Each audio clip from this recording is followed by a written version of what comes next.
तो intermediate of stability में ज़्यादातर जो है ना कार्बोकेटाइन से ही हमें ऑर्गेनिक केमिस्ट्री में डील करना पड़ता है।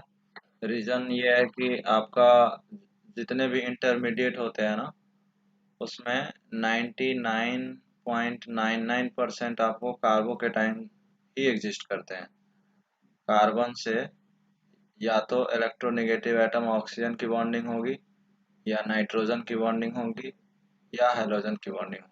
इन सब में कार्बन जब यहाँ से बॉन्ड ब्रेक होंगे तो कार्बोकेटाइन ही फॉर्म होंगे। ठीक है, तो इसलिए ये जो चीज़ें हैं आपको बहुत ज़्यादा यूजफुल होता है। बाकी भी है थोड़ा बहुत, उसको भी हम लोग देखेंगे। तो जैसे फर्स्ट की स्टेबिलिटी की बात करें तो क्या आएगा ऑर्डर? हाँ, देखो तो ऐसे क्वेश्चन, देखो सबसे जो गोल्डन रूल है वो यही है कि आपका एक तो RHI रूल लगाना ही है। ठीक है ना? ठीक है ना? रेजोनेंस, रेजोनेंस की अगर अगर कार्बोकेटाइन की बात करें तो आपका रेजोनेंस में प्लस एम की बात करेंगे, प्लस आर की बात करेंगे, और अल्फा एच यानी हाइपर कंजुगेशन, और लास्टली प्लस आई। ठीक है, और अगर इनवर्सली प्रोपोर्शनल बात करें तो माइनस एम एंड माइनस आई, ये कार्बोकेटाइन की स्टेबिलिटी होती है। इसके साथ अगर कोई एरोमेटिक कंपाउंड आ जाए, ठीक है ना, हाँ, तो एरोमेटिसिटी सबसे पहले आ जाएगी। ठीक है ना, तो वही चीज यहाँ भी देखना है आपको, ये जो कार्बोकेटाइन है ये आपका एरोमेटिक है। ठीक है ना, ड्यू टू एरोमेटिक ये बाकी से ज्यादा स्टेबल हो जाएगा। ठीक है, अब इन दोनों में देखोगे तो ये कंपाउंड आपका क्या है, एंटी एरोमेटिक है। ठीक है ना, एरोमेटिसिटी पहले देख चुके हैं, तो ये क्या है, 4 पाई इलेक्ट्रॉन सिस्टम है, तो इनको हम बोलेंगे एंटी एरोमेटिक। बट ये जो कंपाउंड है ये क्या है, नॉन एरोमेटिक है। ठीक है, बढ़िया रेजोनेंस है यहाँ पे। ठीक, तो ये पहले आ जाएगा, तो इसका आंसर क्या होगा, ए। हाँ, A, C एंड B। ठीक है, नेक्स्ट हम बात करें, नेक्स्ट का क्या आंसर आएगा? हाँ, बी ज्यादा हो जाएगा, क्योंकि ऑब्वियसली दोनों में अल्फा रेजोनेंस है। अल्फा रेजोनेंस बोलते हैं जब डबल बॉन्ड पॉजिटिव चार्ज के बगल में हो। अब इनमें दोनों की प्लस एम की पावर पता चल जाए उससे भी हो जाएगा। ठीक है, प्लस एम की पावर की बात करें तो NH2 का पावर ज्यादा होता है OH से। रीजन है इलेक्ट्रोनेगेटिविटी, तो इसलिए ज्यादा स्टेबल। नेक्स्ट में हम बात करें तो क्वेश्चन नंबर थर्ड में हमारे पास यहाँ सिर्फ यही ग्रुप चेंज हो रही है, तो यही डिसाइडिंग फैक्टर। हाँ, मतलब जो जो ग्रुप है, जैसे इसकी बात करें तो ये है आपका प्लस एम। ठीक है ना, OCH3 का प्लस एम। यहाँ पे जो CN ट्रिपल बॉन्ड है ना ये है माइनस एम। NO2 जानते ही हो, स्ट्रॉन्ग माइनस एम होता है। Cl हेलोजन के केस में आपको बता रखा है प्लस एम भी होता है, लेकिन हम कंसीडर माइनस आई करते हैं। और CH3 कितना है, 3 अल्फा एच। हाँ, प्लस आई तो है, but according to RHI rule पहले हम हाइपर कंजुगेशन की बात करते हैं। ठीक, प्लस आई भी बोल सकते हैं लेकिन जरूरत नहीं है क्योंकि अल्फा एच प्रेजेंट है। तो सबसे ज्यादा शर आप देख रहे हो प्लस एम केवल किस में है, सिर्फ ई वाले में है। ठीक है ना, तो ई सबसे ज्यादा हो जाएगा। अब उसके बाद अगर बात करें तो इसमें ये भी तो प्लस फैक्टर होता है, अल्फा एच भी प्लस में काउंट होता है। तो उसके बाद कौन हो जाएगा, उसके बाद ए हो जाएगा। राइट, अब उसके बाद आपको इन तीनों में डिसाइड करना है। तो इनमें तो देखो अनस्टेबिलिटी वाला फैक्टर है माइनस एम, तीनों ही अनस्टेबल है, लेकिन ये थोड़ा कम अनस्टेबल होगा ड्यू टू माइनस आई। तो इसके बाद हो जाएगा बी।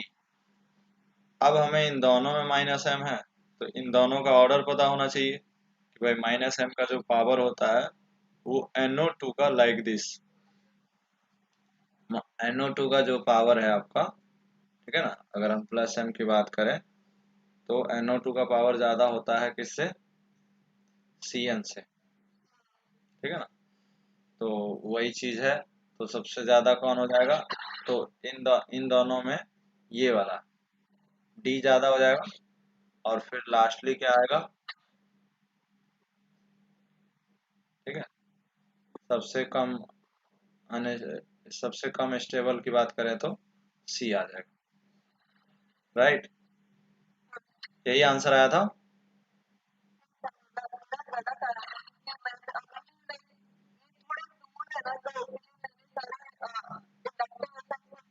नहीं, हाँ, इंडक्टिव इफेक्ट से नहीं, आरएचआई रूल हमेशा फॉलो होगा। ठीक है ना। मैंने आपको रेजोनेंस के पढ़ाते समय भी बोला था कि जो रेजोनेंस है ना, इज जस्ट लाइक वायर, और जो इंडक्टिव है जस्ट लाइक फायर। ठीक है। तो फायर मतलब क्या है कि जैसे ये डिस्टेंस पे डिपेंडेंट है। ठीक है ना, जैसे जैसे डिस्टेंस चेंज होगा तो उसका इफेक्ट कम होगा। ठीक है ना। और रेजोनेंस के साथ ऐसा नहीं, डिस्टेंस पे डिपेंडेंट नहीं करता है। तो यही चीज है कि हम इंडक्टिव से नहीं कर रहे हैं। ठीक है। और अकॉर्डिंग टू आरएचआई रूल, अगर प्लस एम अवेलेबल है तो प्लस आई माइनस आई की बात ही नहीं करेंगे, जिसमें नहीं है जैसे इसमें कर रहे हैं। नेक्स्ट है आपके पास। अब इसमें बताओ कौन ज्यादा होगा। ये ज्यादा स्टेबल होगा। देखो ये वाला जो ग्रुप है क्या है, माइनस एम। राइट। और ये वाला ग्रुप क्या है, NO2। अगर हम वही पैरा पे ना लगा के कहाँ लगाए, मेटा पे, तो मेटा पे ये ग्रुप माइनस एम होगा? नहीं होगा, माइनस आई होगा। रीजन मैं बता रहा हूँ ऐसा क्यों होता है, यहाँ पे मैं आपको बता रहा हूँ डिटेल में। देखो, पोजीशन का बहुत इंपॉर्टेंट होता है इस ऑर्थोमेटा के केस में। जैसे देखो यहाँ पे आपका पॉजिटिव चार्ज है और इस तरह से बेंजीन रिंग। ठीक। अगर आप मेटा पे लगाते हो, मेटा पे हमारा NO2 ग्रुप लगा था, तो आप ध्यान देना मेटा से और दूसरे जगह से क्या डिफरेंस होती है। ठीक है। एक ये लगा हुआ था और दूसरा आपका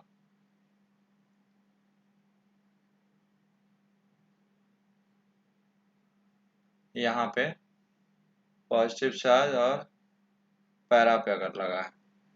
ठीक है। तो उस ग्रुप में आप अगर आप देखो तो NO2 को मैंने ओपन कर दिया, इसमें कोई प्रॉब्लम। यहाँ पे पॉजिटिव चार्ज भी होगा नाइट्रो ग्रुप में।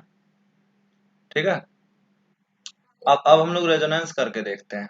तो रेजोनेंस ऑब्वियसली रिंग में तो हो ही रहा है, नो डाउट, रिंग में तो रेजोनेंस हो ही रहा है। पाई बॉन्ड जो है इस तरह से डीलोकलाइज हो रहा है। लेकिन अगर रिंग के बाहर देखोगे ना, तो रिंग के बाहर कैसा रेजोनेंस हो रहा है। अब देखो ये जो डबल बॉन्ड है आपका, ठीक है ना, ये इनके साथ रेजोनेंस कर रहा होगा। ये आपको डायरेक्शन क्लियर है कि मैं ऐसा क्यों बनाया। मैंने आपको बताया था A double bond B, C double bond D। ठीक है ना, तो इसमें रेजोनेंस का जो डायरेक्शन होता है वो ये होता है। तो आपको ढूंढना पड़ेगा कि रेजोनेंस किधर हो रहा है और डायरेक्शन आपको ड्रॉ करना पड़ेगा। ठीक है। तो हमारे पास ये था तो हमने ये ड्रॉ किया।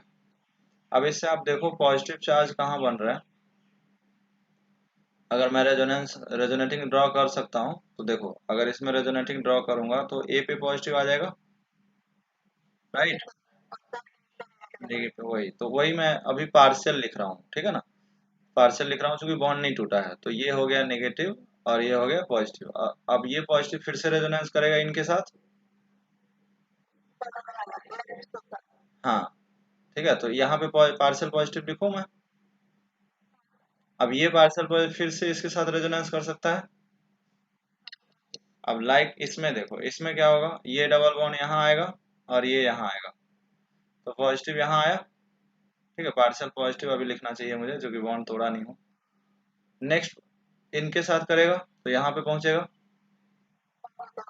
ठीक है। और फिर इनके साथ रेजोनेंस करेगा तो यहाँ। अब देखो दोनों की पोजीशन में आप डिफरेंस देखो कि ये जो पॉजिटिव है, ठीक है, ये पॉजिटिव और पॉजिटिव क्या स्टेबल होगा या अनस्टेबल होगा। अनस्टेबल होगा। तो यहाँ पे अनस्टेबल कर रहा है। लेकिन यहाँ पे ऐसा कुछ हुआ क्या, यहाँ पॉजिटिव चार्ज पहुंचा क्या। तो इसीलिए जब भी मेटा पे कोई भी ग्रुप लगा हो, ठीक है ना, हो सकता था यहाँ पे हम OH लगा देते हैं। ठीक। हम अगर OH लगा देते यहाँ पे और ये अपना कार्बोकेटाइन हो जाता, ये इसकी स्टेबिलिटी पूछ लिया जाता। ठीक। और अगले वाले में हम क्या लगाते, पैरा पे लगा देते। तो इस केस में भी हमेशा दोनों में डिफरेंस समझना। मैं बस ये कह रहा हूं कि इस मेटा पोजीशन पे ओनली कौन सा इफेक्ट होगा, इंडक्टिव। तो ओनली इंडक्टिव इफेक्ट देखना, चाहे वो प्लस आई होगा या माइनस आई होगा। As per NO2 group is concern minus I. ठीक। यहाँ पे देखो, अब इनमें ये प्लस एम है, ठीक है ना। अगर ये OCH3 की बात करें तो देखना ध्यान से, यहाँ पे निगेटिव चार्ज आएगा। ठीक है, ये समझ रहे हो कि मैं ड्रॉ करूं। हाँ, तो ये निगेटिव चार्ज फिर इसके साथ कहाँ आएगा, यहाँ पे आएगा। ठीक है। अब ये बताओ, पॉजिटिव नेगेटिव बॉन्ड बना सकता है ना, तो ये तो मोर स्टेबल हो जाएगा इस केस में। समझे बात को। तो ड्यू टू मोर स्टेबल, तो इसीलिए पैरा पे जो ग्रुप होता है उसको हम क्या बोलते हैं, ऑल इफेक्ट। यहाँ पे ऑल इफेक्ट। ठीक है। इसमें एक और चीज है, अगर यही चीज ध्यान देना, अगर मैं इसमें क्वेश्चन यहाँ भी ले लेता, मेटा पे ले लिया, पैरा पे ले लिया, व्हाट अबाउट ऑर्थो, ऑर्थो पे क्या होगा। हाँ, राइट। हाँ, राइट। तो वही चीज मैं बोल रहा हूँ कि सिर्फ मेटा पे जो है ना, जब आप रेजोनेंस कराओगे इसकी, तो ये यहाँ आएगा, ये डायरेक्ट पार्शियल पॉजिटिव बना, फिर से ये क्या करेगा, अनस्टेबल करेगा। ठीक है ना। तो इसीलिए मैं बोल रहा हूँ कि यहाँ पे सिंपल सा कंक्लूजन ये है कि आपका कोई भी ग्रुप हो, लेट से यहाँ पे कोई भी कार्बोकेटाइन हो, कार्बेनाइन हो, ठीक है ना, तो इसके रिस्पेक्ट में यहाँ पे जो चीजें लगी होगी, लेट से G1 और G2, तो ये एक दूसरे के रिस्पेक्ट में, ठीक है, क्या होगा, only plus I and minus I. ठीक। बट अगर हम ऑर्थो, ठीक है, लेट से G1 G2,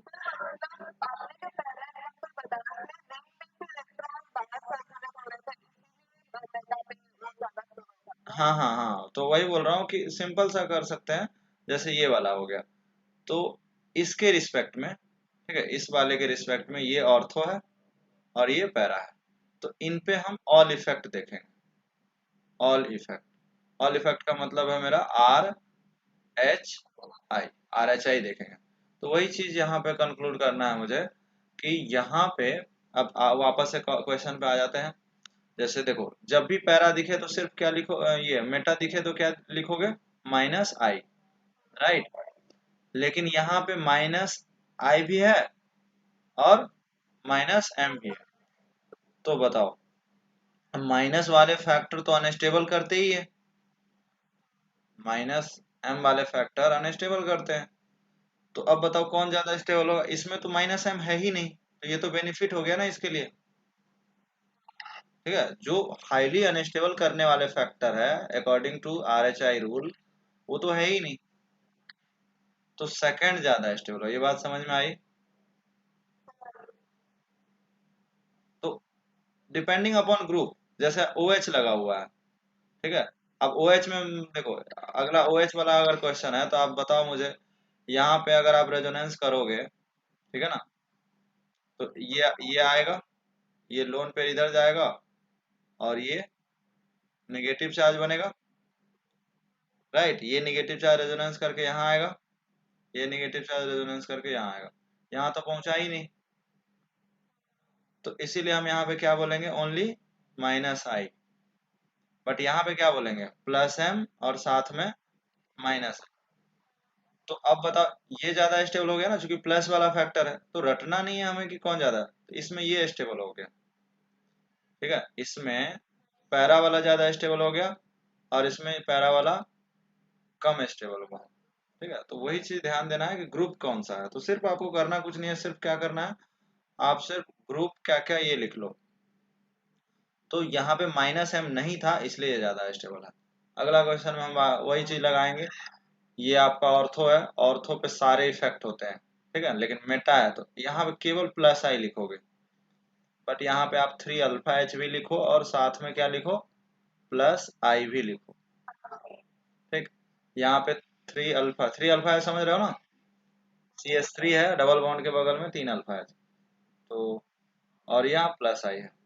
तो अब आपको क्लियरली पता चल गया होगा कि ये जो मेटा वाला है वो लेस स्टेबल होने वाला है, राइट। क्योंकि उसमें according to RHI rule hyper conjugation है ही नहीं। अब डिसाइड करना होगा कि हमारा ए और सी में ज्यादा कौन होगा। ए ज्यादा होगा क्योंकि इंडक्टिव, हाइपर कंजुगेशन सेम है बट इंडक्टिव जो है वो अलग अलग है।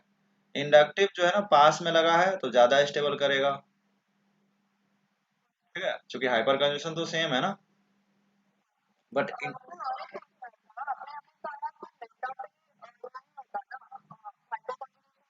नहीं होता तो नहीं लिखा हूं ना। ऐसा क्यों होता है, वही तो बताया यहाँ पे। हाइपर कंजुगेशन भी तो रेजोनेंस ही है। हाँ, तो वही तो बता रहा हूँ कि मेटा पे ओनली कौन सा इफेक्ट होगा, इंडक्टिव। ठीक है ना, ओनली मेटा पे ओनली इंडक्टिव, ये आपको हमेशा ध्यान रखना क्वेश्चन बनाते only plus I minus I. ठीक है, और यहाँ पे ऑल इफेक्ट। तो इस तरह से AC भी आ गया। नेक्स्ट बताओ। नेक्स्ट में यहाँ पे सबसे ज्यादा कौन होगा, CB। हाँ, CB ये गलत आया बेटा, देखो आपने RHI रूल नहीं लगाया। RHI के रूल के हिसाब से आप इंडक्टिव देख रहे हो लेकिन आपको देखना था हाइपर कंजुगेशन। 3 हाइपर कंजुगेशन है यहाँ पे। यहाँ पे कितना है, 2। और यहाँ पे, हाँ, तो राइट ऑर्डर ये हो जाएगा। अच्छा, इस ऑर्थो के जगह पे मैं अगर मेटा लगाता तो भी आंसर सेम आने वाला था। ऑर्थो ऑर्थो की जगह अगर मैं पैरा पे लगाता तो भी सेम आता आंसर, लेकिन इस बार देखो मैंने नेक्स्ट क्वेश्चन में मेटा पे लगाया। तो अब मेटा पे केवल कौन सा इफेक्ट होता है बताओ, इंडक्टिव। सबसे ज्यादा इंडक्टिव किस में है, सी में, तो सी सबसे ज्यादा। बहुत आसान। नेक्स्ट क्वेश्चन बताओ, यहाँ पे मैं क्या क्या इफेक्ट लिखूं। OCH3 है, अगर इस बॉन्ड का बात करें तो इलेक्ट्रोनेगेटिव है तो माइनस आई तो है ही, और प्लस M भी है। लोन पेयर जहां भी होता है लाइक OCH3, तो प्लस M। यहाँ पे केवल क्या इफेक्ट है, माइनस आई, और यहाँ पे क्या इफेक्ट है, प्लस M के साथ माइनस आई भी। ठीक, तो एक चीज क्लियर होगा, जब ये आप ग्रुप लिख लोगे ना तो आपको क्लियरली दिख जाएगा कि प्लस वाला फैक्टर किस में नहीं है, मेटा पोजिशन पे। इसका मतलब ये वाला सबसे कम स्टेबल होगा, तो सी सबसे कम हो गया, सॉरी बी सबसे कम हो गया। ठीक, अब ए और सी में डिसाइड कर लो।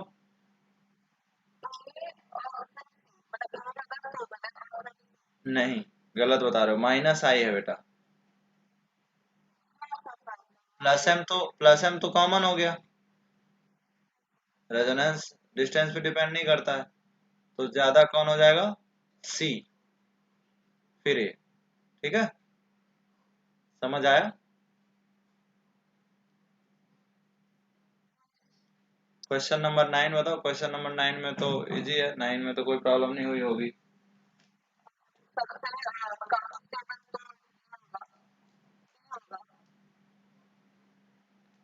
4 ही है बेटा इसमें।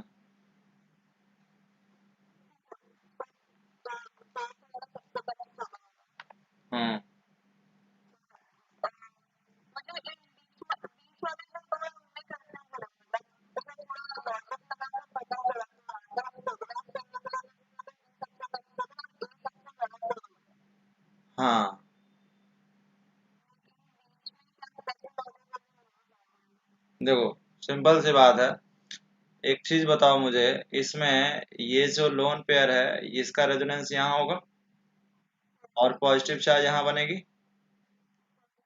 सॉरी नेगेटिव चार्ज, ये वाला समझ आया? ठीक है। हाँ, तो ये जो निगेटिव चार्ज है क्या इनसे स्टेबल हो जाएगा और बॉन्ड बना लेगा? तो ए से ज्यादा तो कोई स्टेबल हो ही नहीं सकता। ठीक है। तो इस ओ सी एस थ्री का यही तो अल्फा रेजोनेंस था। आप ऐसा सोचो ना, इस पॉजिटिव को रेजोनेंस करा लो इनके साथ, तो पॉजिटिव कहाँ आ जाएगा? यहाँ आ जाएगा। तो आपको पता ही है कि ओ सी एस थ्री ऐसा क्वेश्चन कर चुके हैं हम लोग, देखो सेकंड क्वेश्चन। तो ऑलरेडी ये चीज किसी में भी नहीं है, तो ये तो सबसे, अब बाकी में डिसाइड कर सकते हैं। बाकी में डिसाइड करने के लिए क्या है, आपके पास थ्री में रेजोनेंस है, बाकी किसी में रेजोनेंस है क्या? डबल बॉन्ड का रेजोनेंस केवल इसके पास है, तो सी हो गया। अब इन दोनों में डिसाइड करना है, डबल बॉन्ड पे पॉजिटिव चार्ज है, ठीक है, डबल बॉन्ड पे इस, हाँ सी पे पॉजिटिव चार्ज है, ठीक है ना, और यहाँ पे आपके पास सी एच पे पॉजिटिव चार्ज है। अब बताओ पॉजिटिव चार्ज कहाँ ज्यादा स्टेबल होता है, डबल बॉन्ड पे या सिंगल बॉन्ड? सिंगल बॉन्ड पे, तो ऑब्वियसली ज्यादा स्टेबल कौन हो जाएगा? डी, और फिर बी, बी ना। हाँ, समझ आया सारे क्वेश्चन? तो बताओ 10 का आंसर क्या होगा? यहाँ पे ऑक्सीजन है, राइट? ये सबसे ज्यादा हो जाएगा, एरोमेटिसिटी गेन हो जाएगी, ठीक है ना। एरोमेटिसिटी जो है रेजोन ये कार्बोकेटाइन में सबसे पहले आ जाता है, उसके बाद, ठीक है, तो ए सबसे ज्यादा हो गया, उसके बाद सी, राइट? ऐसा होगा कि ए सी बी नहीं होगा, ए सी बी इसमें नहीं होगा। मैं क्वेश्चन इसलिए दिया था कि इसमें गलतियां होती है, रीजन क्या है? अच्छा तुम बताओ, इसमें इन दोनों में क्यों क्यों लग रहा है कि सी ज्यादा होगा? सी क्यों लग रहा है ज्यादा होगा?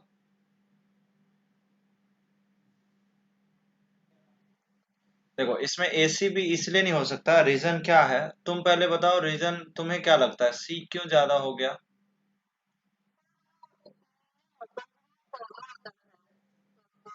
देखो बेटा, नहीं नहीं, देखो एरोमेटिक तो ये है, बाकी ये दोनों कंपाउंड नॉन एरोमेटिक है। हाँ हाँ, तो ये तो दोनों है, तो हक्कल रूल की तो बात ही नहीं है। अब तो सिर्फ आप रेजोनेंस की बात करोगे, जब इसकी बात नहीं है तो किसकी करोगे? रेजोनेंस की। मुझे बताओ रेजोनेंस ज्यादा किस में होगी?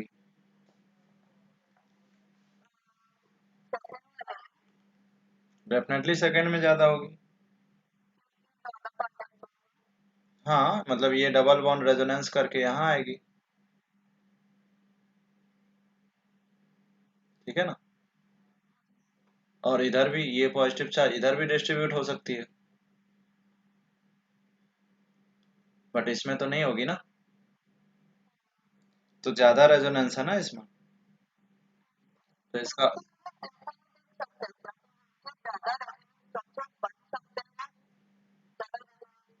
बिल्कुल बिल्कुल कह सकते हैं।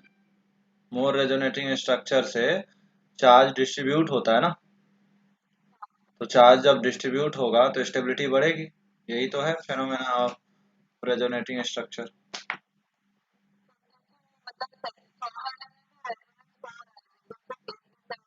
हाँ हाँ हाँ हाँ, तो मोर रेजोनेंस मोर स्टेबल, इतना कह सकते हो, मोर रेजोनेंस मोर स्टेबल, ठीक है, तो इसमें ऑर्डर ये हो जाएगा। ठीक, नेक्स्ट क्वेश्चन बताओ। ये ज्यादा वही चीज है, मोर रेजोनेंस मोर स्टेबल, ठीक है। इसमें आर एस आपका चार रेजोनेटिंग स्ट्रक्चर बन जाएगा, ठीक है ना, इसमें तो दो ही बनेंगे, राइट, कोई प्रॉब्लम नहीं है। नेक्स्ट मैं कार्बन आयन का दे दिया हूँ। ठीक है ना, कार्बन आयन का भी क्वेश्चन सेम एग्जैक्टली वही, आपको ग्रुप लिखने आना चाहिए। क्या आंसर आया तुम्हारा इसमें? BCA आया। देखो बी तो सबसे कम होगा बेटा, अब अगर आप ग्रुप लिखोगे ना तो हो जाएगा -M। इस तरह से लिखा करो हमेशा, सिर्फ -I लिखो यहाँ, और यहाँ -M more powerful than -I। अब बताओ, जो बी है ना वो तो सबसे कम होने वाला है बेटा, क्योंकि बी में तो जो स्टेबलाइजिंग फैक्टर है, कार्बन आयन को कौन स्टेबल करता है? -M, -M and -I। ठीक, और ये अनस्टेबल कौन करेगा? प्लस वाले फैक्टर। समझ रहे हो ना? तो इसीलिए बी में जो स्टेबलाइजिंग फैक्टर है, जो स्टेबलाइजिंग फैक्टर आपको दिख रहा है वही नहीं है ना बी में, तो बी सबसे कम हो गया। अब ए और सी स्टेबल में आपको इंडक्टिव चेक करना पड़ेगा कि इंडक्टिव ज्यादा किस में लग रहा है, ए में। ए ज्यादा हो गया। समझ आया? देखो ऑर्थो पैरा के क्वेश्चन को हमेशा ना आपको मेटा को अलग कर लेना है, या तो मेटा ज्यादा होगा या कम होगा, डिपेंडिंग अपॉन की क्वेश्चन क्या है और ग्रुप क्या है। ठीक है, कार्बो अगर मान के चलो यही सपोज कार्बोकेटाइन होता, लेट से कार्बोकेटाइन कर लो, तो ऐसा क्वेश्चन हम कर भी चुके हैं। उस समय क्या ऑर्डर हो जाता? आप इस ऑर्डर को उल्टा मत करना, ऐसा मत कर देना B C A, ऐसा गलत हो जाएगा। राइट, ठीक है ना, हो सकता है कहीं पे ये होल्ड कर जाए, बट ऐसा नहीं करना है, ये गलत तरीका होगा, और डिपेंडिंग अपॉन ग्रुप चेंज हो जाएगा। जैसे अभी यहाँ चेक कर लेते हैं, लेट से इस बार अगर आप पॉजिटिव हो गया, ठीक है ना, ग्रुप तो अभी भी वही है, ग्रुप तो लिखा हुआ है। अब ज्यादा स्टेबल आपका बी होगा, ठीक है ना, बी होगा। अब सी और ए में चेक करते हैं, तो सी ए में ज्यादा स्टेबल कौन होगा? सी हो जाएगा और ए हो जाएगा। इस बार हाँ, इस बार ये होल्ड कर गया, बट हर जगह नहीं करेगा। मतलब इस बार भी हम क्या किए, इस मेटा को अलग कर लिया इतना। हाँ हाँ, ठीक है,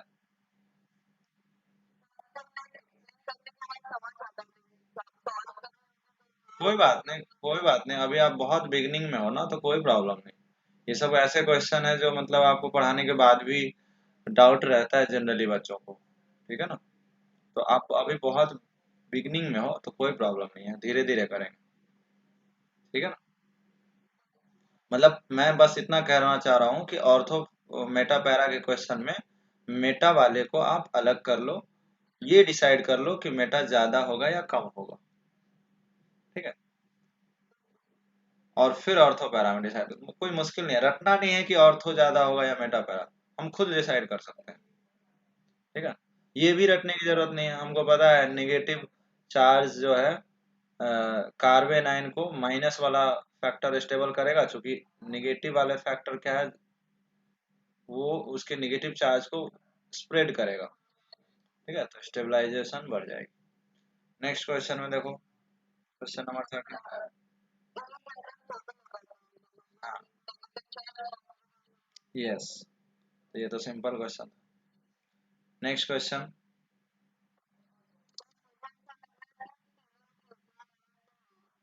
नहीं बेटा, देखो सिंपल सा लॉजिक है।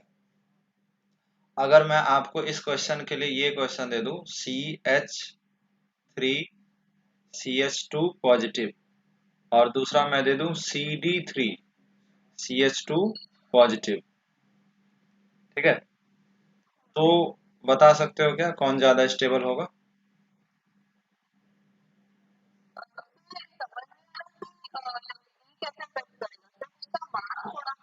हाँ, देखो इसमें दो फैक्टर लग रहे हैं बेटा। As per plus I is concern, आप मुझे बताओ CH3 का प्लस आई होगा ज्यादा या CD3 का?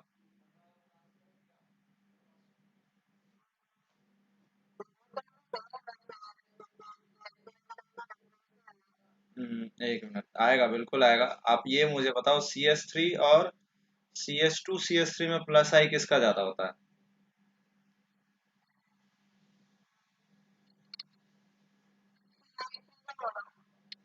प्लस आई की बात कर रहे हैं बेटा, प्लस आई के ऑर्डर आपको उस समय बताया था मैं। प्लस आई के जो ऑर्डर थे, प्लस आई के ऑर्डर, हाँ, प्लस आई के ऑर्डर में मान के चलो हमने एक ये कंपाउंड लिया था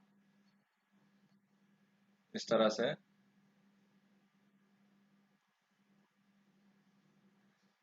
3 CS3 थे, ये ग्रुप हो गए। दूसरा हमारे पास इस तरह से ये ग्रुप हो गए, ठीक है ना, और ये ग्रुप हो गए। अब मुझे बताओ, इसमें सबसे ज्यादा इंडक्टिव इफेक्ट किसके पास?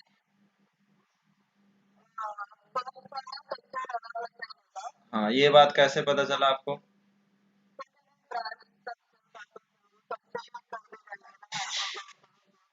हाँ, देखो, दो चीजें हैं। इसको इसको कहने के लिए हम ऐसा कह सकते हैं कि जो प्लस आई का जो ऑर्डर है, देखो, एक तो यहाँ पे 3 CS3 लगे हुए हैं। तो ऑलरेडी जो हमारा CS3 है, CS3 ग्रुप यहाँ पे मैंने लिखा है, ये सारे जो CS3 है, इसमें इनमें अगर आप इलेक्ट्रोनिगेटिविटी देखोगे तो कार्बन मोर इलेक्ट्रोनेगेटिव होगा और हाइड्रोजन लेस इलेक्ट्रोनेगेटिव। मतलब इलेक्ट्रॉन का डायरेक्शन क्या ऐसा होगा? हाँ, मतलब हाइड्रोजन की 2.1 होती है और इसकी वैल्यू होती है 2.5। ठीक है ना, मतलब हाइड्रोजन की ये, और ये इसकी होती है कार्बन की। तो कार्बन मोर इलेक्ट्रोनेगेटिव, तो अपनी ओर इलेक्ट्रॉन खींचेगा, तो ये बन जाएगा CH3।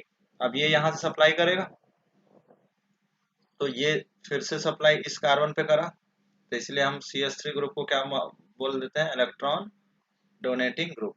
अब ऐसे डोनेटिंग ग्रुप 3 लगा हुआ है, तो फाइनल यहाँ पे आएगा। और सीधा सीधा आप ये कह सकते हो कि जो प्लस आई है वो डायरेक्टली प्रोपोर्शनल क्या है? साइज।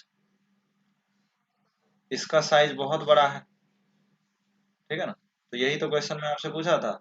ये मिथाइल था और ये इथाइल है, ये इथाइल है ना, ये इथाइल है और ये मिथाइल है। ये देखो तो ये इसमें बताओ, इथाइल ही मिथाइल तो मैं पूछा हूँ यहाँ पे आपको। ये आपका मिथाइल और ये इथाइल, किसका ज्यादा होगा? हाँ, तो इन दोनों में कौन बड़ा है?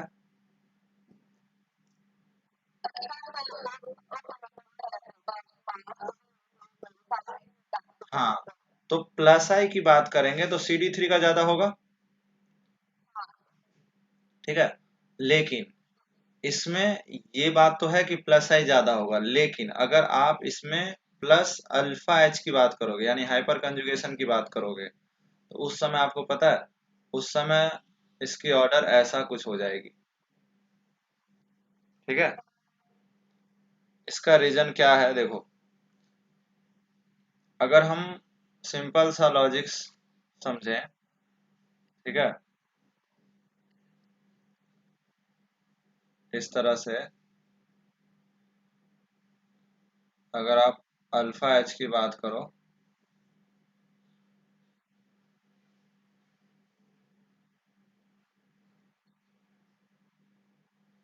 तो याद होगा अल्फा एच कैसा करता है? ये नो बॉन्ड रेजोनेंस होता है ये, तो ये बॉन्ड यहाँ आएगी, CH2 डबल बॉन्ड CH, बढ़िया रेजोनेंस हो गया। और ये H+, this is no bond resonance. ये हाइपर कंजुगेशन ऐसा बाकी हाइड्रोजन के साथ करेगा। अब मुझे बताओ, CD यहाँ पे क्या है? हाँ, बोलोगे सर रेजोनेंस तो सेम ही लग रहा है, ठीक है, यहाँ पे D+ हो जाएगा, यहाँ भी नो बॉन्ड रेजोनेंस। लेकिन अगर आप बॉन्ड इंथैल्पी की बात करें, ठीक है, बॉन्ड एनर्जी की बात करें, तो आप बॉन्ड इंथैल्पी में आप सिंपली ये कह दो मुझे कि CH बॉन्ड ज्यादा स्ट्रांग है या CD बॉन्ड? CH, हाँ, तो अगर CD बॉन्ड ज्यादा स्ट्रांग होगा ठीक है ना। इन दोनों के एनर्जी में 5 किलो जूल का डिफरेंस है। ठीक है, तो बहुत ज्यादा डिफरेंस नहीं है। ठीक है, बट फिर भी 5 किलो जूल इसमें ज्यादा लग रहा है। मतलब ये आपका स्ट्रॉन्ग बॉन्ड है और ये वाला बॉन्ड क्या है, वीक। अगर इतना भी पता चल रहा है तो अपना काम हो गया। अब मुझे बताओ, ज्यादा हाइपर कंजुगेशन किस में होगा, जो वीक होगा। हाँ, और सिंपल सा लॉजिक आप ये भी समझ सकते हो कि अल्फा एच की बात किस में की जाती है, हाइड्रोजन के लिए की जाती है। अल्फा डी का कॉन्सेप्ट बताया गया है क्या। तो इसलिए भी आप कह सकते हो कि यहाँ पे 3 अल्फा एच है और यहाँ पे 0 अल्फा एच है। तो इससे भी कह सकते हो। तो मतलब सिंपल सी बात है, according to R H I rule हम इंडक्टिव सी डी थ्री का ज्यादा है, फिर भी हम R H I rule follow करते हुए हम ये कह सकते हैं कि अल्फा एच किस में ज्यादा हो जाएगा। हाँ, बस वही चीज है, इनमें स्टेबिलिटी का ऑर्डर क्या हो जाएगा, ये हो जाएगा। ठीक है ना। Let's say this question is 14.1। अब यही कॉन्सेप्ट आप यहाँ लगाइए। तो यहाँ जब आप लगाओगे तो आप क्लियरली कह सकते हो कि यहाँ पे आपके पास, ठीक है, ज्यादा स्टेबल करेगा ये। मतलब इंडक्टिव को इग्नोर कर रहे हैं। अब मैं अगला क्वेश्चन, देखो इसमें तो कोई दिक्कत नहीं है, बता दिया मैं। 3 अल्फा एच है यहाँ पे, या मैं ये कह दूं कि ये ज्यादा स्टेबल करेगा क्योंकि वीक बॉन्ड है। ठीक है। इंडक्टिव की बात करते तो सबसे ज्यादा इंडक्टिव Ct3 में होता है। Ct3 का और साइज बढ़ गया। ठीक है। और आप अगर इलेक्ट्रो पॉजिटिव की बात कर रहे थे तो डी थोड़ा ज्यादा इलेक्ट्रो पॉजिटिव है। ठीक है ना। वही, अब साइज बढ़ने के कारण कार्बन कार्बन और ड्यूटेरियम और ट्रिटियम में इलेक्ट्रो पॉजिटिव सबसे ज्यादा क्या होगा, टी होगा, फिर डी और फिर सी। ठीक है। बट आपको रीजन तो समझ आया ना। इलेक्ट्रो पॉजिटिविटी का उतना ज्यादा यूज नहीं है। अगर आप ये कह सकते हो कि हाँ, सिर्फ जहां प्लस आई होता तब ये हो जाता। अब देखो नेक्स्ट क्वेश्चन में, देखो क्वेश्चन नंबर 15 में। 15 में क्या होना चाहिए ऑर्डर, क्या ये ऑर्डर रिवर्स हो जाएगा। क्या हम ये ऑर्डर कह सकते हैं।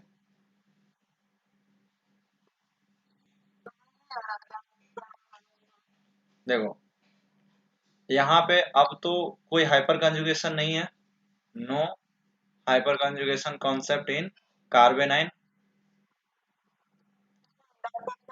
हाँ, इंडक्टिव से करना होगा। तो आप मुझे बताओ इंडक्टिव किसका ज्यादा है। टी का ज्यादा होगा तो अनस्टेबल, अनस्टेबल होगा ये। बोलो। ठीक है, तो कोइंसिडेंटली ऐसा हुआ कि दोनों सेम हो गए। क्लियर। नेक्स्ट क्वेश्चन बहुत ज्यादा इंपॉर्टेंट है। ठीक है, नेक्स्ट वाला जो कॉन्सेप्ट है ना, इसको सीपीएम बोलते हैं। ठीक है। तो मैं आपको सीपीएम थोड़ा सा अलग से बताता हूँ कि ये सीपीएम है क्या एक्चुअली। सीपीएम का मतलब होता है साइक्लो, ये बहुत इंपॉर्टेंट कंपाउंड है, cyclo propyl methyl carbocation, short में सीपीएम बोलते हैं। ये सीपीएम के साथ होता क्या है कि ये जो सीपीएम है ना, ये इनके पास स्पेशल स्टेबिलिटी फैक्टर है। स्पेशल स्टेबिलिटी फैक्टर का मतलब ये हुआ कि इनके साथ एक रेजोनेंस, इसको डांसिंग रेजोनेंस बोलते हैं। हाँ, अब इसका जो वैकेंट डी ऑर्बिटल है ना, एक्चुअल में आपको दिखेगा इसमें रेजोनेंस नहीं है। ठीक है ना। रेजोनेंस को तो हम ऐसा वाले को बोल देते हैं, हाँ रेजोनेंस है। यहाँ पे जो वैकेंट ऑर्बिटल है वो इसके साथ रेजोनेंस कर रहा होगा। ठीक। बट यहाँ पे तो डबल बॉन्ड दिख ही नहीं रहा है, बट फिर भी इसमें रेजोनेंस हो रहा है, और इतना अच्छा रेजोनेंस हो रहा है कि इनसे भी ज्यादा अच्छा रेजोनेंस हो रहा है। मतलब काफी इफेक्टिव रेजोनेंस हो रहा है। ठीक है। तो रेजोनेंस क्या हो रहा है, इसके जो वैकेंट ऑर्बिटल है ना, वो इसके जो बेंडिंग ऑर्बिटल है, ठीक है ना, ये आप साइक्लो जो प्रोपेन है इसमें बहुत ज्यादा क्या है, हाईली एंगल स्ट्रेन है। एंगल स्ट्रेन इसमें बहुत हाई है। तो एंगल स्ट्रेंथ बहुत हाई होने के कारण ना ये जो बॉन्ड है थोड़ा सा इस टाइप से बना हुआ है। ठीक है, इसकी जो ऑर्बिटल है कुछ इस तरह से ऐसा है। ठीक है, मतलब एंगल स्ट्रेंथ मतलब एग्जैक्टली ऐसा करके बॉन्डिंग नहीं है। तो इसके कारण ना इसके कांटेक्ट में आ रहा है। तो जैसा रेजोनेंस का एक्चुअल डेफिनेशन ये होता है कि रेजोनेंस में क्या होता है कि जो ओवरलैपिंग बिटवीन एटॉमिक ऑर्बिटल। ठीक है, मतलब पुराने ऑर्बिटल टूटते हैं और नए बनते हैं। जैसे इसमें क्या हुआ होगा, इसकी रेजोनेटिंग स्ट्रक्चर में ये वाला टूट गया होगा और ये वाला बन गया होगा। ठीक है, तो वही चीज यहाँ भी हो रहा है। इसके रेजोनेटिंग स्ट्रक्चर कुछ ऐसा हो जाएगा। मैं आप हालांकि ये कंपाउंड एग्जिस्ट नहीं करेगा, बट आप ऐसा समझो कि इस तरह से हमने क्या किया, इसको एक बॉन्ड जैसे ये वाला ब्रेक कर दिया। ठीक है, तो ऑब्वियसली डबल बॉन्ड कहाँ बन जाएगा, यहाँ बन जाएगा। ठीक है, और इसके ऊपर पॉजिटिव चार्ज आ जाएगा। ठीक है, मतलब ये बॉन्ड टूटा और यहाँ पे डबल बॉन्ड बना लिया। ये चीज समझ आई आपको? ये बॉन्ड टूटा और यहाँ पे आके डबल बॉन्ड बना लिया, जैसा इसमें होता है। इसके जैसे इसमें क्या होता है, ये जो पाई बॉन्ड की एटॉमिक ऑर्बिटल है वो टूट जाती है, इनके साथ एक एक न्यू वैकेंट ऑर्बिटल बन जाता है और इनका इनका बॉन्ड बन जाता है। तो एग्जैक्टली वही काम हुआ है। इनके जो बेंडिंग ऑर्बिटल थे वो इनके वैकेंट ऑर्बिटल के साथ क्या कर रहा है, रेजोनेंस कर रहा है। This resonance is also known as dancing resonance. Dancing resonance बोलते हैं इसको। ठीक है, या सिंपली आप हिडन रेजोनेंस बोल सकते हो। ठीक है, आपको दिखता नहीं, हिडन, ये रेजोनेंस आपको दिख नहीं रहा। बस इसी सब के कारण इसको बोलते हैं स्पेशल स्टेबिलिटी। मतलब इसके साथ स्पेशल सीपीएम के साथ एक स्पेशल स्टेबिलिटी फैक्टर है और that factor is known as dancing resonance. ठीक है, तो आप इसके स्ट्रक्चर कैसा बनते हैं उससे उस पर डिपेंड नहीं है। इसके स्ट्रक्चर ऐसा भी बन सकता था, इसके भी जो बेंडिंग ऑर्बिटल है, ठीक है ना, इसके साथ भी रेजोनेंस कर सकता था। तो मैं ऐसा भी बना सकता था। इसके दूसरा वाला स्ट्रक्चर हम कैसा बना सकते थे, डबल बॉन्ड। ठीक है, यहाँ पे ये वाला बॉन्ड रहता।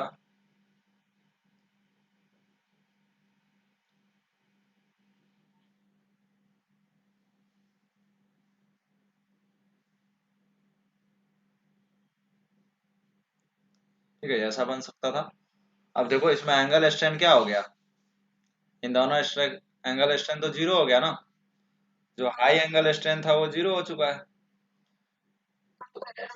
हाँ, तो इसलिए सीपीएम जो है वो एक्सट्रीमली स्टेबल कंपाउंड हो जाता है बाकी नॉर्मल वाले से।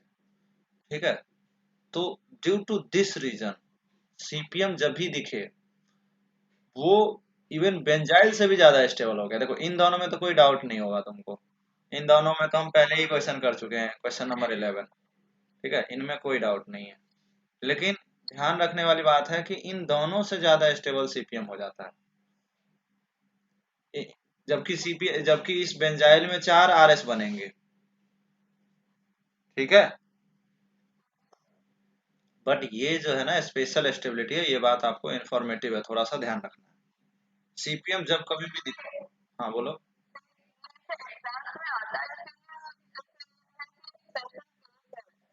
बिल्कुल एग्जाम में आएगा। स्पेशल देखो, रीजन तो आपको क्लियर हो गया, रीजन जो मैंने बताया वो क्लियर हुआ थोड़ा बहुत।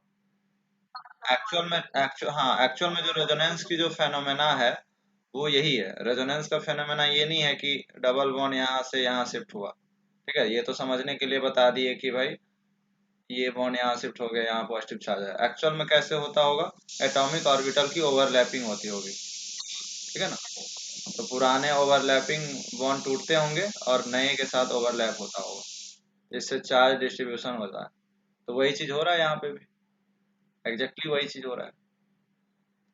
ठीक है, तो बिल्कुल एग्जाम में क्वेश्चन आ सकता है कि अगर कहीं पे सीपीएम बनेगा, ठीक है ना।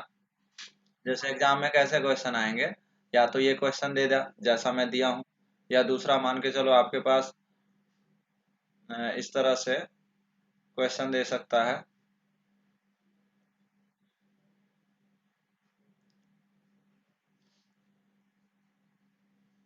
ठीक है। अब इसमें आपको पता है कि ये जब सीएल हटेगा तो क्या बनेगा, सीपीएम बनेगा। तो ये ज्यादा स्टेबल है, और इनमें क्या बनेगा, इनमें सीपीएम नहीं बनेगा। राइट। तो सीपीएम जो है हाईली स्टेबल होता है, तो इसके रेट बढ़ जाएंगे। मतलब कोई भी क्वेश्चन पूछा जा सकता है। आगे चल के SN1 SN2 रिएक्शन पढ़ेंगे तो वो स्टेबिलिटी ऑफ कार्बोकेटाइन पे डिपेंडेंट है। ठीक है। तो सीपीएम जो है आपका एक्सट्रीमली स्टेबल कंपाउंड है, तो ये थोड़ा सा ध्यान रखना। नेक्स्ट में देखो सीपीएम से ही रिलेटेड क्वेश्चन है कि यहाँ पे तीन तीन सीपीएम, इसको क्या बोलेंगे, TC ट्राइसाइक्लो। हाँ, तो इसमें ये ऑर्डर हो गया। तो बताओ इसमें तीन सीपीएम है, तो तीन सीपीएम क्या करेगा, ज्यादा स्टेबल करेगा। ठीक है। और ये कम स्टेबल करेगा। अब ये वाला देखो, ये भी कंपाउंड कम नहीं है, इसको भी आप कम नहीं समझते, ये भी एरोमेटिक कंपाउंड है। ठीक है ना। तो ये ऑर्डर ध्यान रखना है थोड़ा सा। एरोमेटिक से ज्यादा हो गया सीपीएम, ध्यान देने वाली बात ये है।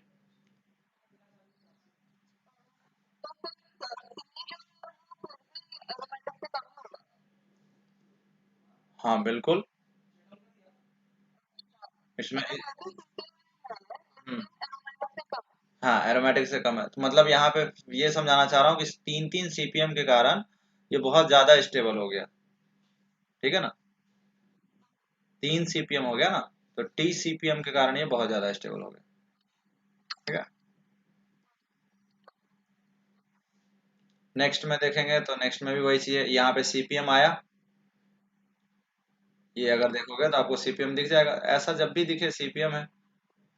भले यहाँ पे इंडक्टिव ज्यादा होता है, लेकिन ज्यादा स्टेबल अभी भी यही होगा। समझ आ रही बात।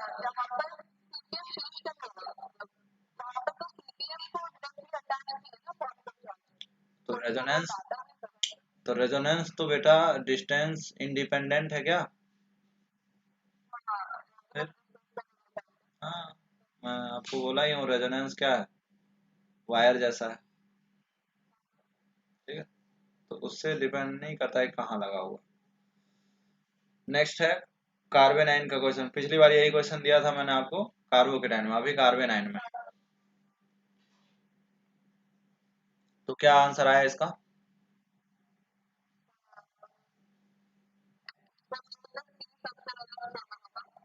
राइट।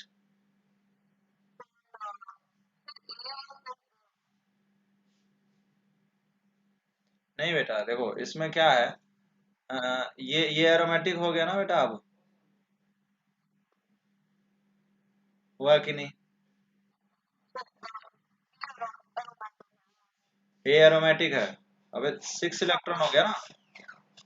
6 इलेक्ट्रॉन सिस्टम क्या, 6 पाई सिस्टम क्या हो गया, एरोमेटिक हो जाएगा। और ये 4 pi system anti aromatic, simple ABC। क्या कोई डाउट इसमें। तो इस तरह से क्वेश्चन पूछा जा सकता है। नेक्स्ट नेक्स्ट बताओ क्वेश्चन नंबर 20।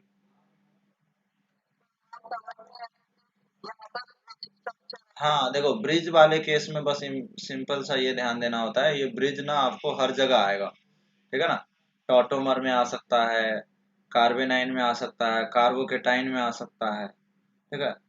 तो अभी दोनों चीज कॉमन ही है, CO के बगल में नेगेटिव है। ठीक है ना। तो ये दोनों फैक्टर कॉमन हो गया। तो एक ही फैक्टर है कि ब्रिज है। तो देखो ब्रिज वाला क्या होता है, ब्रिज पे आप कभी भी डबल बॉन्ड नहीं बना सकते। ब्रिज की कहानी ये है ना कि जब भी ब्रिज वाला जो कंपाउंड होता है, ठीक है, उसमें एंगल स्ट्रेन की प्रॉब्लम होती है। जैसे ये जो है ना, अगर मान के चलो यहाँ पे आप डबल बॉन्ड बना दोगे, ठीक है, तो डबल बॉन्ड बनते ही इसकी हाइब्रिडाइजेशन क्या होगी, sp2 हो गई। अब ये SP2 होने के कारण एंगल इसकी डिमांड कितनी हो जाएगी, 120 डिग्री। अब देखो कभी 120 डिग्री ये हो नहीं सकता इतना एंगल, कभी भी ये 120 होगा क्या बताओ, 120 तो ये होता है ना, ठीक है ना। जैसे आपको पता है कि ये वाला इस तरह से हम लोग, तो ये वाला एंगल 120 है, ये SP2 है, यहाँ पे कोई दिक्कत नहीं है, यहाँ पे डबल बॉन्ड को कोई दिक्कत नहीं है, क्योंकि 120 ये भी है, 120 ये भी है, 120 ये भी है, यही है ना प्लेनर स्ट्रक्चर, ये भी 120 है। तो ब्रिज पे कभी डबल बॉन्ड बन नहीं सकता, तो वही रीजन आपका यहाँ है। तो क्या मैं ये बढ़िया रेजोनेंस करके यहाँ डबल बॉन्ड बना लेगा, बोलो। सेकंड वाला स्ट्रक्चर रेजोनेंस करेगा, हाँ हाँ, लेकिन ये चीज इसमें नहीं कर सकते, तो ब्रिज हेड जो है ना, ठीक है, ये वायलेशन ऑफ, इसी को बोलते हैं ब्रेड्स रूल, ठीक है, तो ये वायलेशन ऑफ ब्रेड्स रूल है। इसको बोलते हैं ब्रेड्स रूल। ब्रेड्स रूल ये कहता है कि आप ब्रिज हेड कभी भी SP2 नहीं हो सकता ड्यू टू एंगल प्रॉब्लम, ठीक है, बी ज्यादा स्टेबल होगा, राइट। तो ये ब्रिज हेड वाला कहीं भी आ सकता है, ठीक है। चलो तो इसमें हम लोग देखते हैं, इसमें ज्यादा स्टेबल कौन हो जाएगा, नेगेटिव चार्ज है, डायरेक्ट क्या लगा है, -m, ठीक है, और यहाँ पे ये क्या हो गया, -I, डेफिनेटली फर्स्ट ज्यादा स्टेबल हो जाएगा। इसमें दो दो -m है, दिख रहे हैं आपको, -m दो दो, हाँ, तो ज्यादा रेजोनेंस होगा, सेकंड वाला ज्यादा होगा। अगर हम इसमें बात करें नेक्स्ट क्वेश्चन में,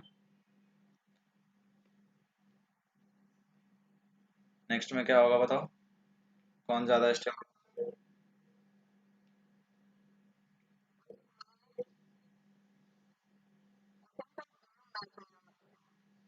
बी क्यों, बी तो बेटा ये +m भी तो है,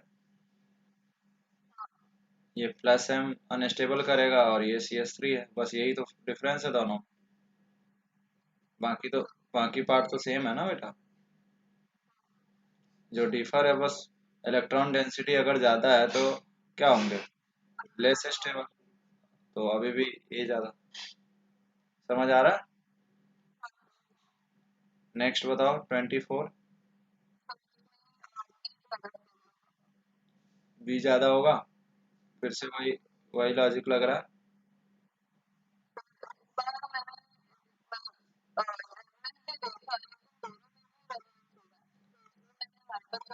देखो रेजोनेंस कौन सा हो रहा है ये इम्पोर्टेंट है, ठीक है, रेजोनेंस कौन सा हो रहा है ये इम्पोर्टेंट है। जैसे अभी देखो, क्या ये डायरेक्ट लगा है -m,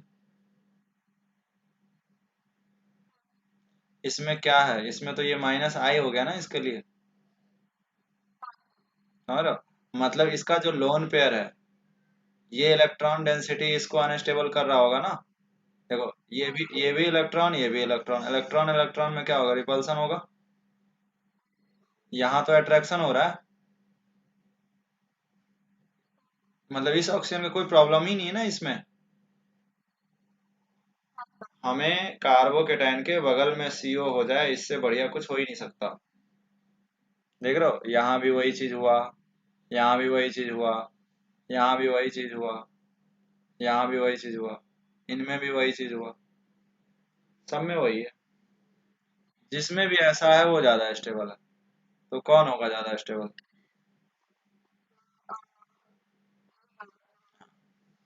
ठीक है। तो आसान था, कोई मुश्किल नहीं है, एक बार फिर से आप रिवाइज कर लेंगे वीडियो लेक्चर के थ्रू, तो और अच्छे से समझ में आए। नेक्स्ट आप देख लो, CN, दो CN डायरेक्ट लगे हैं, तो कौन ज्यादा स्टेबल,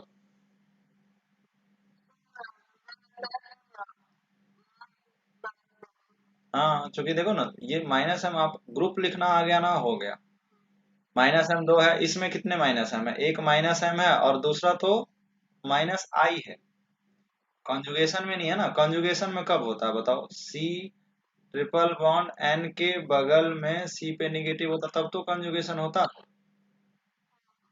अभी देखो यहाँ है क्या निगेटिव, तो इसीलिए हम इसको माइनस आई बोल रहे हैं।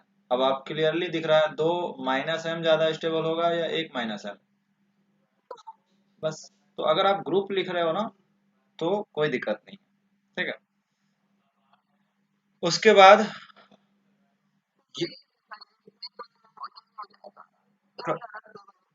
26 is very very important question. इसमें ना आप 4 स्टार डालो, इसमें ना एक्चुअल में थोड़ा सा ऑर्डर अलग हो जाता है। इसमें पता है आपको, ये ज्यादा स्टेबल हो जाता है, मतलब ये आरएचआई का वायलेशन हो गया। इसका रीजन क्या है देखो, एक्चुअल में इसके तो बहुत सारे, इसकी डिटेल में अगर जाएं तो अगर डेटा की बात करें, थर्मोडायनेमिक्स की बात करें, ठीक है ना।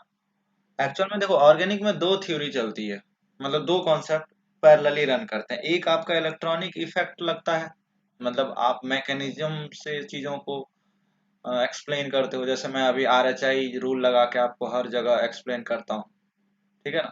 ये हो गया मैकेनिस्टिक अप्रोच। दूसरा अप्रोच होता है एक्सपेरिमेंटल डेटा, ठीक है। तो इसके साथ जो है ना थोड़ा सा क्लोज कंपटीशन है।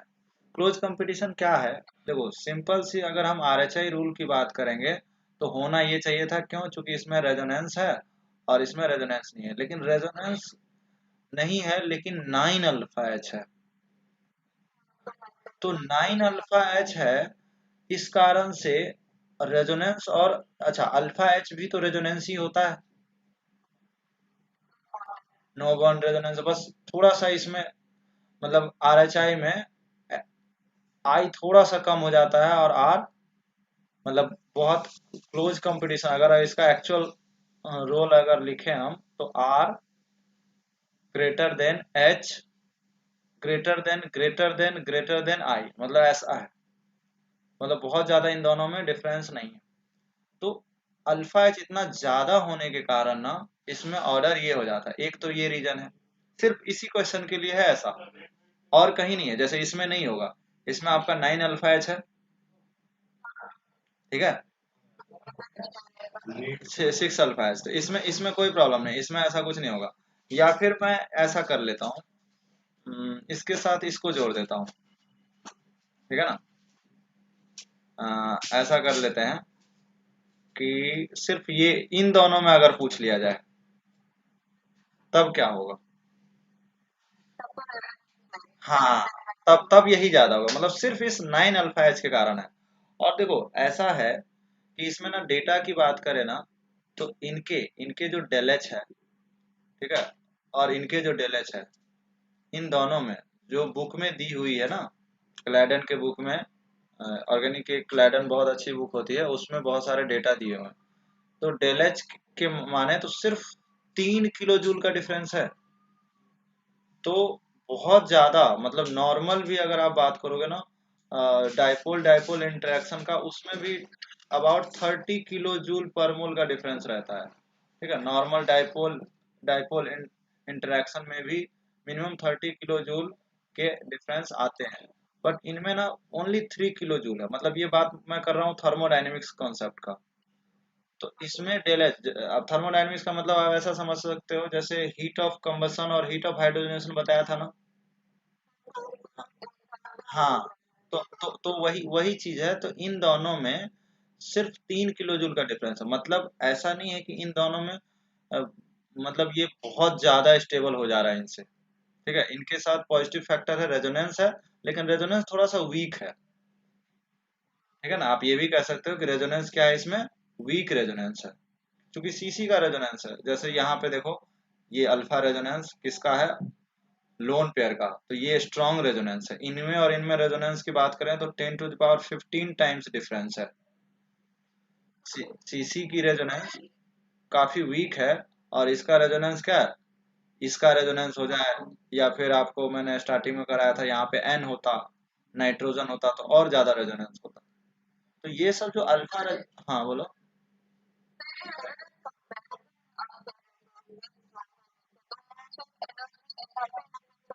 हाँ हाँ बिल्कुल पता चलता है। और वैसे भी आपको ना प्लस एम, जब माइनस एम और प्लस एम जब पढ़ा रहा था ना, तो उस समय एक ऑर्डर बताया था। तो आप देखो ना यहाँ पे, आप खुद ही बता सकते हो कि यहाँ पे सभी कार्बन है, ठीक है। तो इसमें जो रेजोनेंस है वो बहुत ज्यादा स्ट्रांग नहीं होगा। मतलब कार्बन में पॉजिटिव चार्ज यहाँ भी है, कार्बन में पॉजिटिव चार्ज यहाँ भी है, लेकिन इसमें आप देखो, इसमें तो लोन पेयर दे रहे हो ना, ठीक है। जैसे अभी मैंने एक क्वेश्चन जो किया था स्टार्टिंग में, अगर आप देखोगे तो ये जो क्वेश्चन किए थे, ठीक है। हाँ, तो इसमें कैसे कंपेरिजन किए थे, तो ये सब जो रेजोनेंस है बहुत स्ट्रांग रेजोनेंस है। अल्फा रेजोनेंस तो ऑब्वियसली सबसे ज्यादा रेजोनेंस होता है, ठीक है ना। जैसे एक एक यहाँ भी देखो OCH3 वाला, जैसे यहाँ देखो ये भी है वो चीज, OCH3 वाला, ये भी अल्फा रेजोनेंस बोल सकते हैं, यहाँ भी अल्फा रेजोनेंस बोल सकते हो आप। समझ आ रहा है।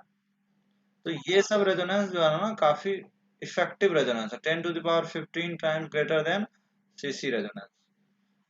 या तो आप सीधा सीधा प्लस एम का ऑर्डर देखोगे तो CC बॉन्ड सबसे लास्ट में आता है, और स्टार्टिंग ही रेजोनेंस होता है NH2 का पावर बहुत ज्यादा होता है, फिर होता है OH का, ठीक है ना। इस तरह से चलता चलता जाता है बहुत सारा ऑर्डर, और लास्ट में कहीं आता है ये, ठीक है। तो मैं नहीं कहता कि आपको प्लस एम के ऑर्डर याद रखना चाहिए, बट आप खुद ही कंपेरिजन कर सकते हो कि यहाँ पे इलेक्ट्रोनेगेटिविटी का डिफरेंस नहीं है। इसमें जब आप रेजोनेंस बनाओगे तो कार्बन पे ही तो पॉजिटिव चार्ज बनेगा, तो कोई बहुत ज्यादा डिफरेंस नहीं है। लेकिन इसमें तो आपका कार्बन तो स्टेबल हो जाएगा, क्या, कार्बन तो पूरी पूरी स्टेबल हो जाएगी, चार्ज ही खत्म हो जाएगा। हाँ, इस 28 वाले क्वेश्चन में मैंने ये सीपीएम इसलिए दिया कि सीपीएम ऐसा नहीं है कि मतलब कार्बोकेटाइन की दुनिया का सबसे ज्यादा मतलब किंग तो नहीं है ये। और तो इसमें ना, हाँ मतलब ये क्वेश्चन देने का मकसद मेरा यही था कि सीपीएम की अपनी एक लिमिट है। क्या लिमिट है, वो इसकी लिमिट ये है, ये वाला क्वेश्चन इसकी लिमिट है।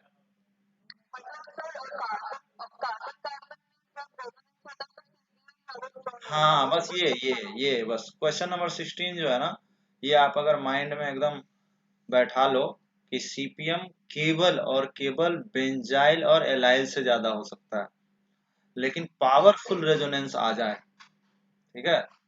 पावर देखो, ये सब तो स्पेशल केस है कि 3 3 CPM हो गया इसलिए एरोमेटिक से ज्यादा हो गया, बट नॉर्मल केस में सीपीएम अगर 1 CPM है तो वो बेंजाइल से ज्यादा है। मैं बस ये कहना चाह रहा हूँ। मतलब ये सब क्वेश्चन बहुत ज्यादा नहीं आता है, बट मैं बस इतना कह रहा हूँ कि अगर OH OCH3 का रेजोनेंस आ जाए, मतलब OR का रेजोनेंस आ जाए, NH2 का रेजोनेंस आ जाए, जो मैंने अभी आपको बता रहा था कि प्लस एम के ऑर्डर स्टार्ट होता है कहाँ से, NH2 से, ठीक है ना। फिर NH का R आएगा, फिर NR2 आएगा, ठीक है ना। उसके बाद फिर OH OR, इस तरह से ऑर्डर आएगा। तो ये सब बहुत स्ट्रॉन्ग प्लस एम होने के कारण ये सीपीएम से डेफिनेटली ज्यादा होगा। मतलब सीपीएम को आप कार्बोकेटाइन की दुनिया का किंग नहीं कह सकते, मतलब इनकी भी एक लिमिट है, और वो लिमिट क्या है कि सिर्फ बेंजाइल कार्बोकेटाइन से ज्यादा स्टेबल हो रहा है। समझ आया। बस ये। नेक्स्ट अगर आप देखो, तो मैं वही बताना चाह रहा था कि ये वाला जो क्वेश्चन है बहुत इंपॉर्टेंट है, ध्यान रखिएगा। अच्छा, इसमें एक चीज और बता देता हूँ, अगर फ्री रेडिकल की बात करते तो फ्री रेडिकल में फिर ये नहीं होता। अगर फ्री रेडिकल में फिर यही क्वेश्चन मैं आपको दे दूं, यहाँ पे फ्री रेडिकल दे दूं और यहाँ पे फ्री रेडिकल दे दूं, फिर फ्री रेडिकल का रेजोनेंस उतना इफेक्टिव नहीं होता है। कार्बोकेटाइन क्या है ना, देखो कार्बोकेटाइन जब था तो इसमें आप, अगर आप डेटा वगैरह मान के चलो आपको नहीं याद है, तो आप ये कह सकते हो कि यहाँ पे जो रेजोनेंस हो रही थी, ठीक है, नो बॉन्ड रेजोनेंस हो रहा था, वो काफी इफेक्टिव रेजोनेंस था। क्यों, चूंकि यहाँ पे आपके पास वैकेंट ऑर्बिटल है, ठीक है, बट यहाँ पे वैकेंट ऑर्बिटल नहीं है, ठीक है ना। तो इस केस में वही RHI रूल अप्लाई हो रहा है, ठीक है ना। मतलब ये सबके लिए वैलिड नहीं है, फ्री रेडिकल कार्बेनाइन इन सब के लिए वैलिड नहीं है, ठीक है ना। तो 9 अल्फा H विथ कार, मतलब आप इसमें एकदम दिमाग में बैठा सकते हो कि बेंजाइल कार्बोकेटाइन और टर्शियरी ब्यूटाइल कार्बोकेटाइन हमेशा कौन ज्यादा होगा, टर्शियरी ब्यूटाइल कार्बोकेटाइन, हमेशा इन दोनों के कंपैरिजन में फिर RHI रूल फिर यही ज्यादा होगा। तीसरी इंपॉर्टेंट बात क्वेश्चन नंबर 27 में देखोगे तो इसमें तो कुछ सोचना ही नहीं है, 9 अल्फा एच 6 अल्फा ये हो जाएगा। ठीक है, और 28 में बताया कि बहुत स्ट्रॉन्ग प्लस एम होने के कारण ये होगा। ठीक है, इसके साथ एक दो क्वेश्चन और बता देता हूँ मैं। इसमें कुछ कहानी ऐसा है कि जैसे मैंने आपको एक रेजोनेंस रेजोनेटिंग स्ट्रक्चर की स्टेबिलिटी में रूल बताया था, एक लास्ट वाला रूल याद है आपको? हाँ, कि लीनियर कंजुगेशन जो है, structure with linear conjugation is more stable then cross conjugation. ठीक है, तो वही चीज यहाँ भी हो रहा है। आप लीनियर कंजुगेशन किस में कह सकते हो? फर्स्ट वाले में, और इसमें क्रॉस हो रहा है, ये बात तो पता है। मतलब पॉजिटिव चार्ज एक टाइम में दोनों जगह रेजोनेंस नहीं कर सकता। ये पॉजिटिव चार्ज अगर इनसे रेजोनेंस कर लिया तो यहाँ पहुंच गया, या नहीं तो ये इनसे कर सकता था तो यहाँ पहुंच जाता, फिर ये इनसे करके यहाँ पहुंच जाएगा। लेकिन इसमें ऐसा कुछ भी नहीं है, यहाँ पॉजिटिव आएगा, फिर ये यहाँ पॉजिटिव आएगा, फिर ये यहाँ पॉजिटिव, ऐसे लीनियर पॉजिटिव चार्ज आ रहा है, इसलिए मैं लीनियर कंजुगेशन। तो ये आपका लीनियर कंजुगेशन ज्यादा स्टेबल होता है इस कारण से। ठीक है, फर्स्ट ज्यादा हो जाएगा ना कि सेकंड। कोई डाउट? ठीक, बहुत बढ़िया। नेक्स्ट बताओ।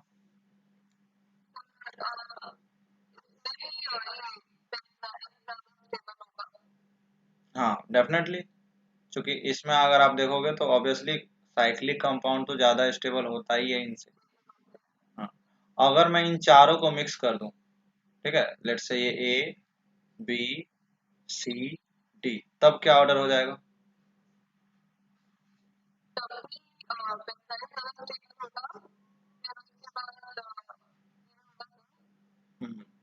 ए,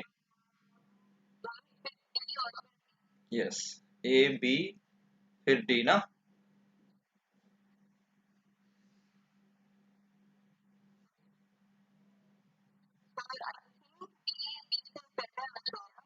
नहीं, रीजन क्या है? आप पाई इलेक्ट्रॉन इन तीनों में पाई बॉन्ड सेम रखा हूं, देख लो। हाँ, नंबर ऑफ रेजोनेटिंग स्ट्रक्चर जो है ना डिपेंड कर जाएगा। देखो यहाँ पे सेम था इसलिए हम ये लीनियर कंजुगेशन की बात की। ठीक है, आप खुद ही सोचो ना कि तीन पाई बॉन्ड है तो सब में number of resonating structure same हो जाएगा। मतलब एक बार मैं इनके साथ बनाऊंगा, एक बार इनके साथ बनाऊंगा, इनके साथ बनाऊंगा, सिमिलरली इसमें तीन, मतलब सब में number of resonating structure same हो गया। तब आप हमेशा ये कह सकते हो कि साइक्लिक ऑलवेज, फिर लीनियर, फिर क्रॉस।